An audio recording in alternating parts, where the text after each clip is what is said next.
Espace TV, le 22h.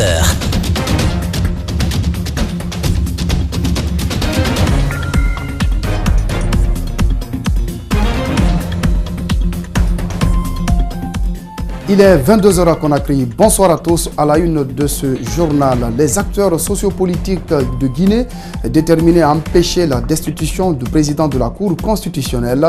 Ils projettent d'organiser un sitting devant cette institution ce jeudi et une marche pacifique le lundi prochain. C'est du moins la décision prise à l'issue d'une rencontre au QG de l'UFDG. À suivre les détails avec Mamadou Kalisso.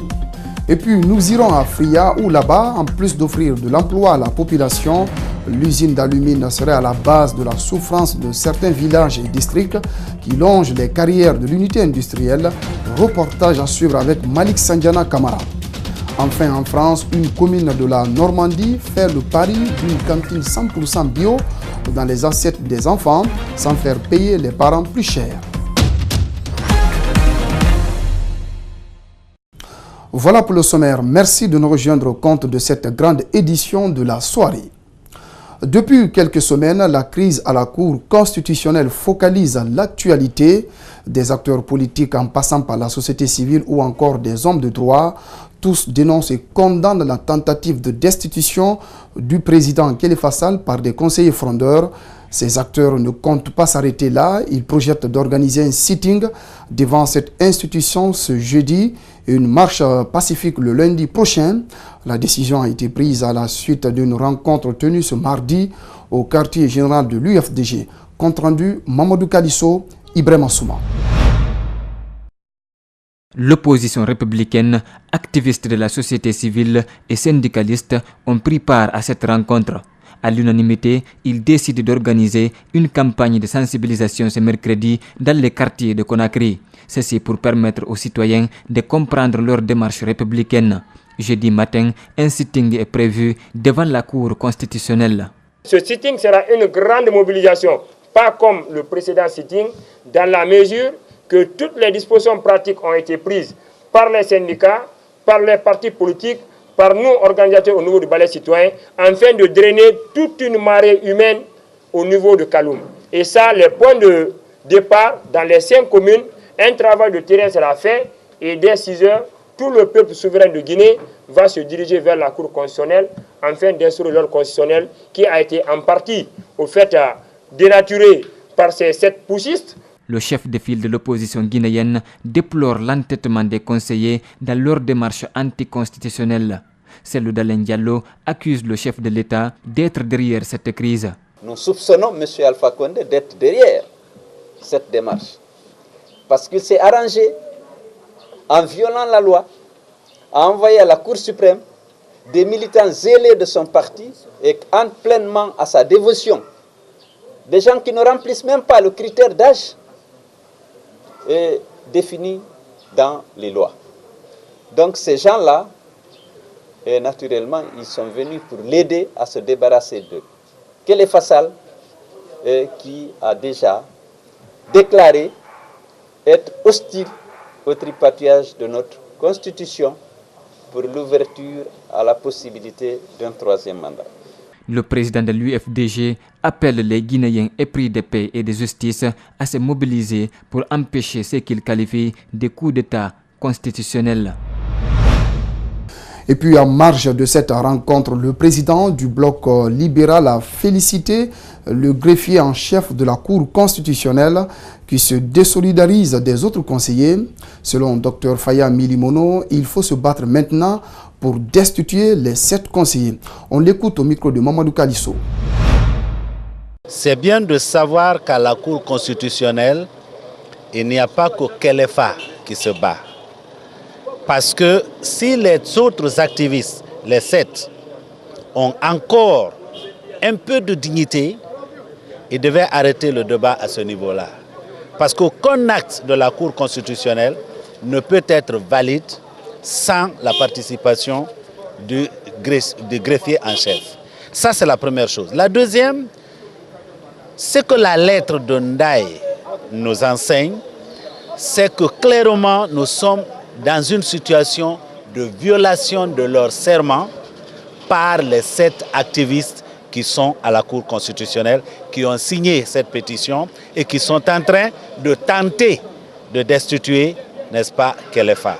C'est pour cette raison, depuis le début, le Bloc libéral a dit ceci. Nous ne devons pas seulement nous battre pour que Kelefa reste à son poste. Nous devons également nous battre pour que les 7 activistes soient enlevés de la Cour constitutionnelle. Voilà donc, c'était Dr Faya Milimono qui s'exprimait par rapport à cette crise à la Cour constitutionnelle. Des propos recueillis par nos reporters Mamadou Kalisso et Ibrahima Souma. La Guinée s'apprête à célébrer ses 60 ans d'indépendance. 2 grandes dates ont été retenues pour la célébration de cette fête anniversaire.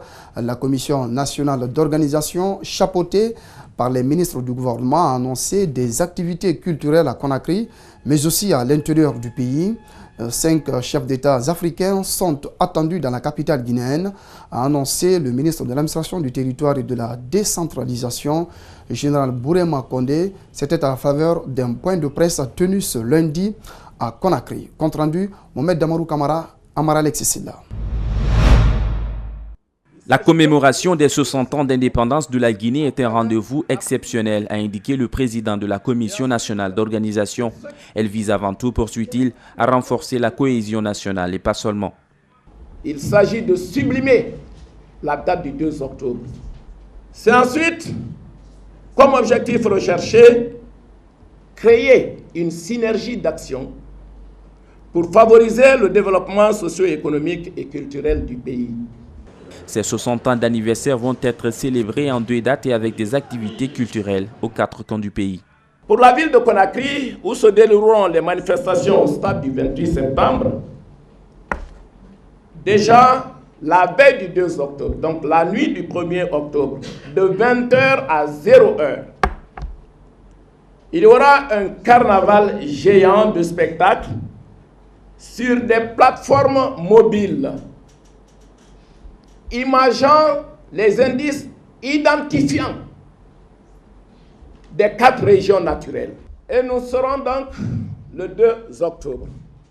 À ce niveau, un défilé géant regroupant toutes les catégories sociales professionnelles, politiques, militaires et paramilitaires dans une dynamique d'unité et de cohésion nationale. À l'occasion sont annoncés 3 grands mouvements de libération nationale, le MPLA, le Frélimo et l'ANC. 5 chefs d'État africains devraient aussi y prendre part. Et puis, parlant toujours des festivités de l'indépendance, Juan Gomez, animateur de l'émission Appel sur l'actualité de RFI, séjourne actuellement à Conakry pour enregistrer des émissions à l'occasion des 60 ans de la Guinée. Il en profitera pour présenter l'ouvrage Mémoire collective, une histoire plurielle des violences politiques en Guinée. Reportage Mamadou Saliouba, Ibrahima Souri Kamara. D'habitude, c'est lui qui pose des questions. Mais ce mardi, Juan Gomez est venu nous parler de Mémoire collective, un ouvrage écrit en 1 an et demi, 354 pages qui parle de la Guinée de 1954 à nos jours. Honnêtement, tout m'intéresse. De la période Sékou Touré, par exemple, c'est intéressant. Il y a un chapitre qui tente d'expliquer ce qui s'est passé psychologiquement dans la tête de Sékou Touré, par exemple, comment cet homme qui était perçu sur l'ensemble du continent africain comme le courageux, l'homme qui a dit non à De Gaulle, comment son régime a dévié. Au fil des pages, les 15 auteurs ont laissé parler les victimes du 28 septembre, tout comme celles du Camboiro, les victimes du complot d'août 1977 et des anciens membres de la milice de Sékou Touré. Une grande histoire à laquelle des étrangers ont été sollicités. Pour sa fidélité, chacun se fera une idée. Écoutez, je pense que chacun se fera juge en lisant ce livre, qui est accessible d'ailleurs sur Internet gratuitement, donc tout le monde peut le lire. Ce livre est présenté ce soir au Palais du Peuple. Quelques auteurs ont été au rendez-vous pour répondre à certaines questions.